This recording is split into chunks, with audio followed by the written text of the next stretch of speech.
안녕하세요. 오늘 장이 끝났는데요. 오늘 장을 한번 보자고 하면요.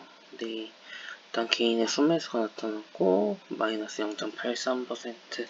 개인이 거의 연에 2조 가까이 순매수한 걸로 보이네요. 되게 애매한 장세였던 것 같아요. 근데 뭐 별로 문제가 될 장세인 것 같진 않고,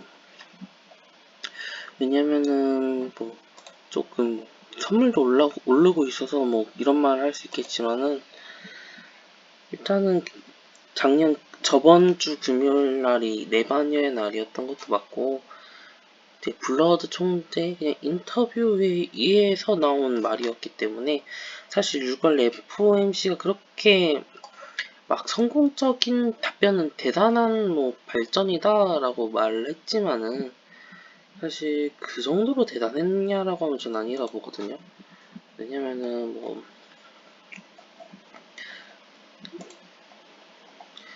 여기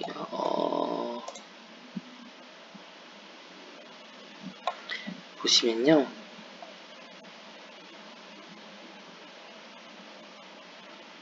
네, 18일날 보고서가 많이 나왔네요. 그 예상 가능한 테이퍼링이었던 것 같아요. 테이퍼링 자체의 내용을 보자면은, 파월이 FOMC 같은 경우 파월이 인플레는 일시적이다. 단기적인 금융시장에서 문제가 있는 것 같다. 그래서 지급준비율을 조금 올리겠다. 단기 지급준비율이나 뭐 단기금리 같은 걸 좀 올리겠다. 라고 하였고, 그거에 따라서 이제 단기 채권에 대한 불안감이 있어요. 단기 채권을 이제 사기 시작하고, 단기 채권을 사고 이제 장기 채권을 매각하는 뭐 그런 형태로 갔었던 것 같아요. 그래서 장기물은 그렇게 안 떨어지고, 단기물은 엄청나게 오르면서 단기금리가 엄청나게 떨어지고, 장기금리는 좀 인상되었던 그런 스프레드가 아니었나라는 생각을 합니다. 결국 보면요, 이번 FOMC는 별로 달라진 게 없어요. 다만 확실한 변화가 테이퍼링을 하겠다라는 확실한 지표가 생긴 거죠. 그거에 따라 매파적인 접근이 굉장히 강했다 라고 말을 하지만은, 결론은 뭐 달라진 건 없어요. 사실 그냥 단기 금융시장에서 좀 충격이 있었고, 그게 증시에까지 영향을 줄 정도는 아니었다라는 게 이제 그 생각이고요. 그거에 따라서 그날 증시가 많이 떨어진 건 아니에요. 이제 블러드 총재가 근데 말을 이제 작년 2022년 말쯤에 하지 않을까? 라는 말함에 따라서, 그리고 인플레에 대해서 무시 못한다. 경제가 매우 좋다. 라는 말에 이제 증시가 하락을 했습니다. 근데 별로 하락을 했어도 저번 주 금요일이 내만여의 날이었던 걸 감안하면은, 그렇게 막 무서운 정도 당연한 하락이다. 특히 그때 하락을 보면요, 오늘 되게 특징적인 건데, 한번 테마 상위를 가서 7번째 걸 가볼게요. 뭐 여행 테마에 많이 올랐으니까 떨어지는 거고, 주로 많이 오른 거에 대해서 했었어요. 주로 많이 오른 거에 대해서. 이제 성장주의 시대가 가고 가치주의 시대가 왔었죠. 가치주라고 하면 이제 경기 민감주라고 흔히 표현하기도 하고 여러 가지로 표현하지만은, 이제 코로나가 끝나면서 경기가 회복되는 시간 동안에 이제 성장주가 아니라 기본적인 경기 방어주인 통신이나 경기 민감주, 뭐 사이클을 타는 은행, 금리 사이클을 타는 은행이나 이제 랜드, 이것도 이제 경기 민감주 중 하나죠. 나 백화점, 면세, 시멘트, 레미콘, 그 다음에 뭐 항공사, 페인트, 이러한 그 가치주들의 손익 실현이 있었어요. 그러면 흔히 말을 해요. 원래 경기 민감, 금리가 인상할 때는 경기가 좋아서 인상하는 거 아니냐. 그런데 왜 가치주들이 떨어지고 성장주들이 가냐라고 흔히 많이 생각을 해요. 근데 그거에 대한 이유는요, 앞서 성장주들은 미리 손익 실현을 했어요. 그 경기 민감주를 올릴 때 미리 손익 실현을 하기 때문에 금리가 오른다고 해도 충격이 덜합니다. 그 당장은요. 그에 비해 경기 민감주나 아니면 경기 방어주 같은 경우에는 그 성장주가 손익 실현한 이후부터 쭉 올랐었어요. 그렇기 때문에 여기에 대한 손익 실현이 제대로 안 들어가 있었다라고 말할 수 있을 것 같아요. 특히 대표적으로 은행인데요. 당연히 금리 인상하면 좋은 거 아니냐 라고 말을 하겠지만은, 보시면 아시겠지만 금리 인상이 제대로 나왔던 1, 2월 한 1, 2월쯤에 제대로 나왔던 거고, 이때부터 단기물이 한 3년에서 5년 채권 금리가 엄청나게 올라가던 시절이 있었어요. 그때 이후로 이제 43,000원을 찍을 정도로 거의 30%가 넘게 올랐었는데, 30%가 넘게 오르는 동안에 손익 실현 구간이 거의 없었어요. 그냥 조정 구간 정도는 있었지만 손익 실현 구간이 제대로 없었다 보니까 이제 금리 이야기가 나오면서 손익 실현 구간이 제대로 나온 거죠. 그거에 따라서 빠지는 거예요. 하지만 그래서 경기 민감주, 금리가 오른다고 해서 성장주로 사이클이 바뀌는 건 아니다. 경기 민감주도 지속적으로 볼 필요가 있다. 하지만 그 사이클을 봤을 때 거의 이번 년은 경기 민감주에 대해 상반기라고 할 수 있었으니까 조금 그 추이를 보는 것이 좋겠다라는 생각을 많이 했었어요. 그래서 단기적으로 트레이딩 하시는 분들은 주로 성장주나 이제 아니면 실적주를 많이 매매하는 게 좋고, 그거에 따라서 코로나가 확산하니까 코로나 주식이 많이 올랐죠. 그리고 공작기계 주식은 잘 모르겠고, 이제 2차 전지에 관한 주식이나 이제 실적 개선이 예상되는 이제 디스플레이 주식, 그리고 5G 주식, 성장주 혹은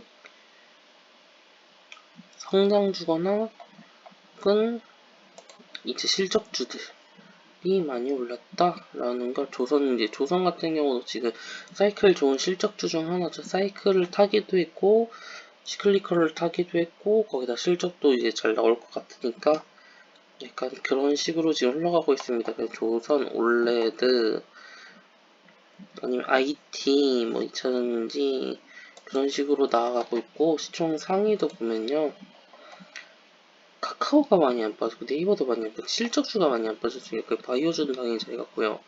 자동차 주식 같은 실적주도 안 빠졌고 오히려 이제 경기 민감주 많이 빠졌고, 넷마블 안 빠졌고 두산중공업 안 빠졌죠. 롯데케미칼 같은 화학 주식도 많이 빠진 상황입니다. 자, 이걸 보시면 아시겠지만은 네, 경기 민감주는 개판났다, 성장주는 선방했다 라는 거를 알 수 있을 것 같아요. 자, 그러면은 성장주가 어디까지 갈까요? 라는 건데요. 제 생각에는요, 그렇게 많이 못 갈 것 같아요.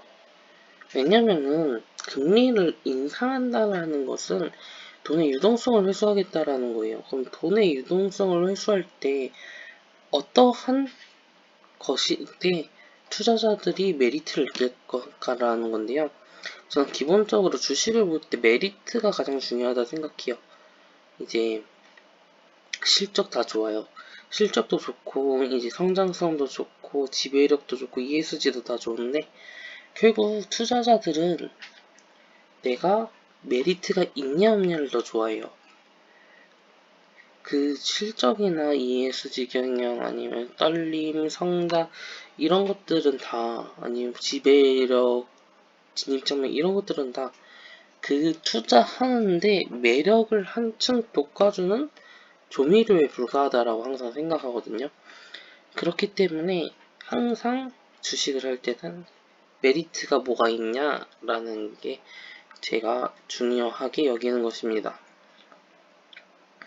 자, 그러면은 당연히 성장형 실적주는 잘 갈 거예요. 그 성장형 실적주는 안 갔던 시절이 없어요. 그냥 과거를 돌아봐도 예를 들면 우리 성장형 실적주라고 대표적인 게 삼성전자 있죠?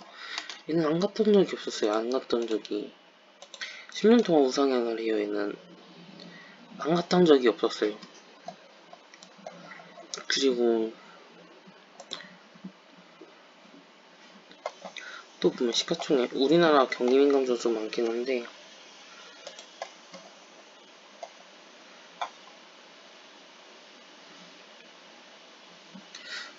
주로 보면은 역시 코스닥이 좀 괜찮겠네요.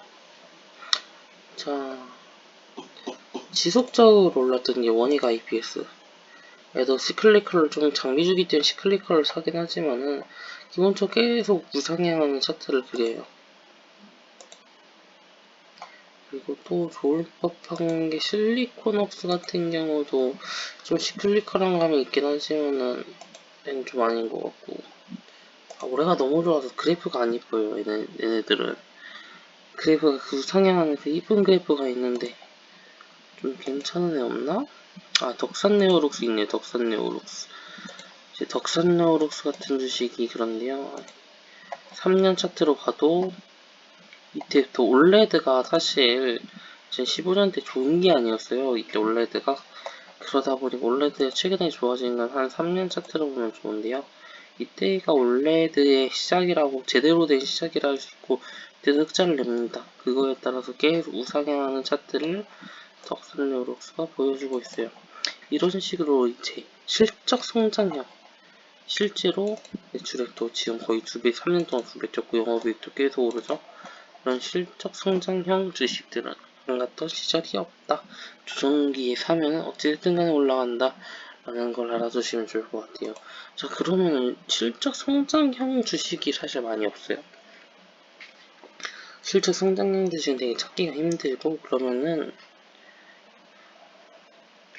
이제 가치주냐, 성장주냐, 그러니까 경기민감주냐, 성장주냐, 그런 관점으로 좀 접근을 해보자면은, 네, 제가 봤을 땐 경기민감주가 좀 잘 가지 않을까. 그리고 당연히 실적 성장주는 당연히 잘 가요. 그러니까 성장주에서도 실적이 막 느는 애들, 뭐 CS인드 같은 애들은 잘 갈 가능성이 굉장히 높아요. 얘네들은 뭐 어쩌겠어요. 잘 가는데 이미 사이클 탔는데 더 갈 가능성이 높죠.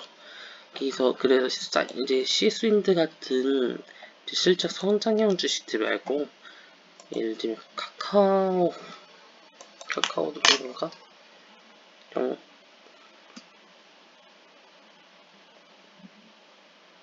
조금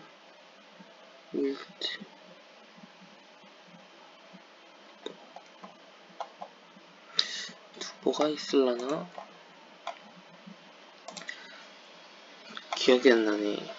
떠오르지가 않네요. 코스닥에서 찾아봐도 열풍 그렇네요. 이제 효성중공업.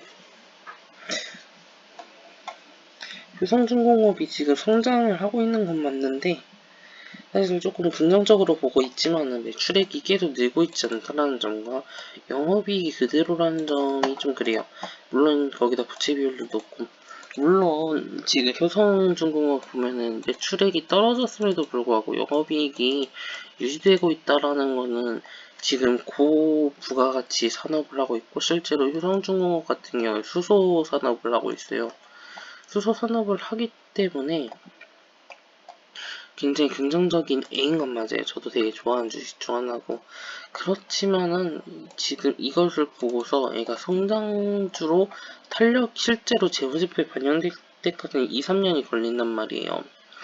실제로 2, 3년이 걸릴 텐데, 이런 점에서 애가 실적 성장주가 되기에는 아직 애매하고, 그거에 따라서 수소 이슈가 불어닥친 후 지속적으로 행보하고 있죠. 한 번에 파고로 지금 계속 행보하고 있는 구간을 봐서 애 같은 경우에 성장주라고 대표할 수 있을 것 같고요. 이제 경기민감 중에서 제가 올렸던 것 중에서 가장 핫한 게 이제 금호석유라고 할 수 있겠죠. 경기민감주의 대표적인 거 시클리컬 산업의 대표적인 애 중 하나예요. 뭐 얘네 줄을 뭐 다양하게 비교해봐야겠지만 이렇게 성장주랑 경기민감주를 한번 비교해보자 뭐 하면은 경기 민감주의 가능성이 좀 더 높지 않나 싶습니다. 그거에 대한 이유를 한번 설명해 볼게요. 일단 지금 나스닥이 지금 올라오곤 있지만은 첫 번째로 돈이 몰리고 오늘이 첫 번째잖아요. 어찌 보면은 금리 인상 나오고 나서 오늘이 첫 번째 날인데 이제 S&P 500을 한번 볼게요. 포드 올라요. 뱅크 오브 아메리카 올라요. 제너럴 일렉트릭 올라요. 뭐 하나솔루션 같은 거나 이제 걔 CS는 오르겠네요. 근데 그게 암드는 빠지고 테슬라 빠지고 엔비디아 빠져요. 마이크론도 빠지고요. 그에 비해 대표적인 경기민감이 슐럼버그 오르죠. 유나이티드 메이시스도 오르고 JP모건 체이스 옥시덴탈 시스코 시스템즈 오르고요. 오라클은 뭐 많이 떨어졌었으니까 그렇다 치고 이제 휴레패커도 오르죠. HP도 오르고 있고 캐터필러 오르고 있고 아파치 오르고 있고 대개 보면 경기민감주가 엄청 많아요. 나이키 오르고 있죠. 스타벅스 오르고 있죠. 다우 케미컬 오르고 있고 뭐 IBM은 왜 오르는지 모르겠다. IBM은 항상 저러다가 좀 시장이 성장주라고 하기 때문에 가치주라고 하기도 애매해서 버크시 오르고 있죠. 뱅크 오브 뉴욕 멜론 오르고 있죠. 보시면 아시겠지만 가치주가 굉장히 잘 오르고 있어요 지금.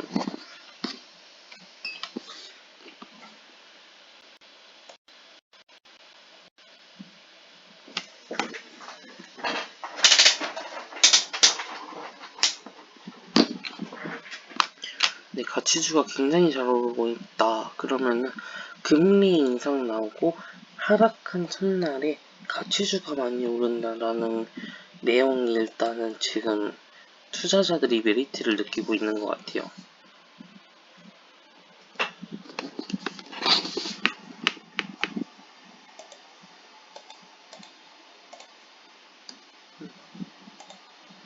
자, 그러면은 그걸 뒷받침하는 내용들이 있어요. 사실 금리 상승기에는 금리를 상승한 이유가 뭘까요? 그러니까 이거는 다 나오는 말인데요. 어디든 유튜브를 가든 나오는 말인데 금리 상승한 이유는 경제가 잘 나가서예요. 자, 그러면 오늘 경제에서 뭔 이슈가 있었냐면은 주로 보면은 수출에 관한 이야기를 볼게요. 자, 수출을 보면은 6월달, 지금 4월달, 5월달, 6월달을 보면요. 이제 반도체랑 승용차, 그 다음에 석유화학이 잘 나가기 시작했어요. 보시면 아시겠지만 원유 잘 나가고요. 수입이구나. 수출 어딨어? 이제 반도체, 5G, 이제 석유 제품, 승용차가 잘 나가면 대표적으로 반도체, 승용차, 석유 제품. 뭐 반도체는 좀 애매할 수 있지만 우리나라 반도체는 기본적으로 경기 민감주예요. 왜냐면 파운드를 한다고 치더라도 빅메모리 파운드를 많이 하는 게 아니고 메모리 파운드를 많이 하기 때문에 메모리 파운드리라고 하긴 애매하지만 뭐 IDM이죠 결국. 메모리를 한 번에 생산하는 애들이 많기 때문에 하이닉스라든지 혹은 이제 삼성전자라든지 그렇기 때문에 기본적으로 메모리 반도체는 약간 시클리컬한 성향을 가집니다. 전통적으로 시클리컬하고요. 거기다가 뭐 그래도 성장주긴 성장주다라는 게 메모리 반도체 흔한 평가이기 때문에 우리나라는 지금 경기 민감주가 대체적으로 잘 가고 있다라고 말할 수 있을 것 같아요. 그리고 지금 수출에서도 그리고 그거에 따라서 얘네도 마찬가지로 나타나고 있고요. 그리고 금리를 인상한다는 경기가 잘 되고 있는 거라 했잖아요. 그러면은 경기가 얼마만큼 잘 될까라는 이야기예요. 당연히 경기가 쭉 뻗어나가지 못하면은 경기 민감주들은 살아남을 수가 없어요. 경기 민감주들은 살아남을 수 없는 상황에서 그러면 언제까지가 경기가 성장할까? 금리가 오를 수 있을까? 라는 내용. 2023년에 수차례 올린다는 거는 그만큼 펀더멘탈이 강하다는 거예요. 경기에 대한 펀더멘탈이. 그런 관점으로 봤을 때 언제까지 금리를 올릴 수 있을까라고 하면요, 저는 몇 차례인지는 잘 모르겠지만 적어도 7년이 가지 않나라고 합니다. 이번에 신흥공급 투자에 대한 내용이 떴었어요. 저에 대한 제가 생각하는 것도 마찬가지인데요.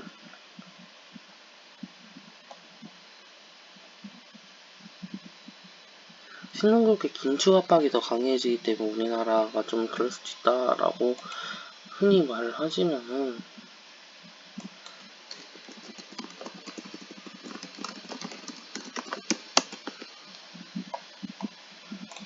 관련 내용이 아까 봤었던 것 같은데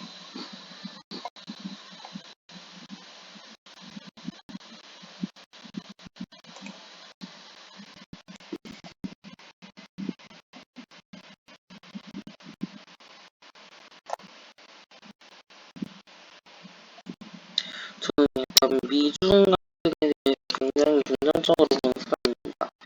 흔히 미중 갈등 하면은 2010 경기 민감주들이 개판이 나요. 왜냐면 세계 가장 시장 라고 했을 때 경기 민감주들은 당연히 힘들겠죠? 기본적으로 경기 민감주들은 힘듭니다. 그에 반면에 지금 그때랑 좀 다르게 세계은행에서 지금 4조 5천억 원, 4조래 4경 5천조를 투자해가지고 신흥국에 투자하고 있다라고요. 하겠다라고요.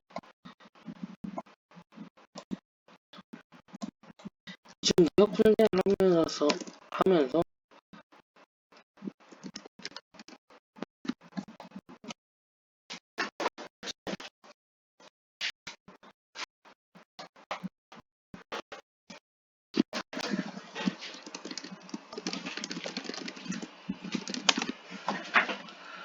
이제 미역 분쟁을 하면서 이제 인도라는 시장이 뜨기 시작합니다.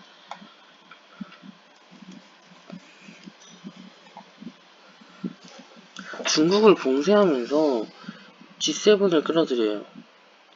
그리고 여러가지 G11까지를 끌어들이는데 G11을 끌어들이면서 하는 내용이 무엇이냐라고 주로 말을 해보면요. 신흥국 투자입니다. 신흥국 투자.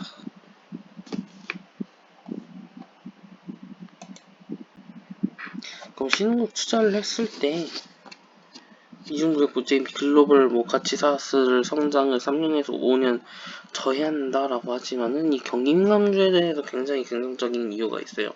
신흥국 투자가 들어가면서 신흥국에 대해서 인프라 투자가 훨씬 더 많이 들어갈 거라는 거예요. 그러니까 글로벌 가치사슬에는 문제가 있겠지만은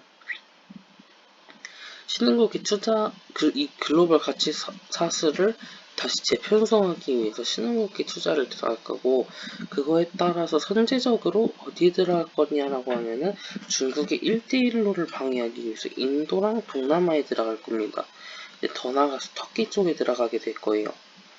그런 1대1로 계획을 막으려면은 인프라 투자가 들어가야 되고 가치사슬을 재편성해야 되고, 그거에 따라서 경기 민감주들이 GDP랑 상관없이 좀 더 수혜를 볼 가능성이 있다 라는 제 생각이에요. 그거에 따라서 이 세계은행들의 이제